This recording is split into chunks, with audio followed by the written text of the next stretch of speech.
ก็แค่มาหากินซ้ำตายคือกันเบิดนั่นแหละเพราะว่าเจ้าสิมาเป็นหยังกระช่างทุกอาชีพก็แค่เป็นเครื่องสัมมาอาชีโวหรือประกอบอาชีพเป็นแค่เรื่องชีพเลี้ยงชีพซ้ำตาย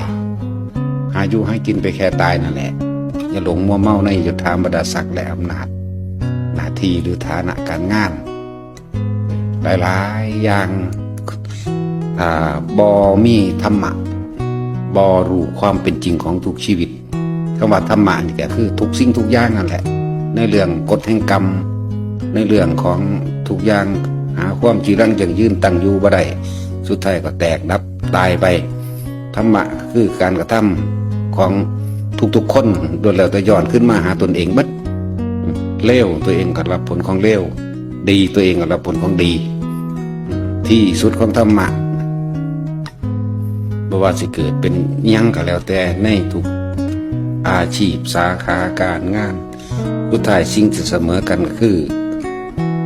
ความบ่จีรังยั่งยืนของชีวิตแล้วก็ตายอนัตตาแต่เราเข้าใจความจริงของชีวิตตามความเป็นจริงของมันแล้วทุกสาขาอาชีพการงานก็สามารถ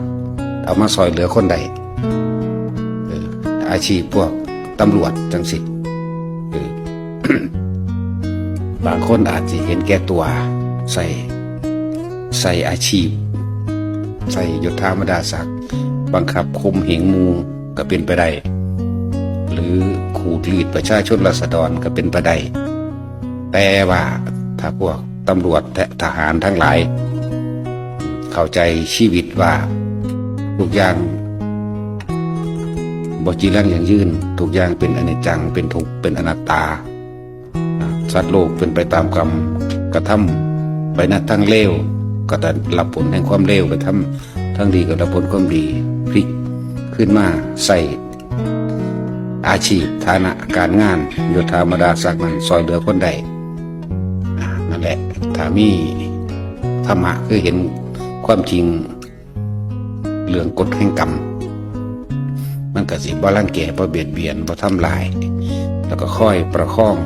หมู่คณะผู้เป็นหัวหน้า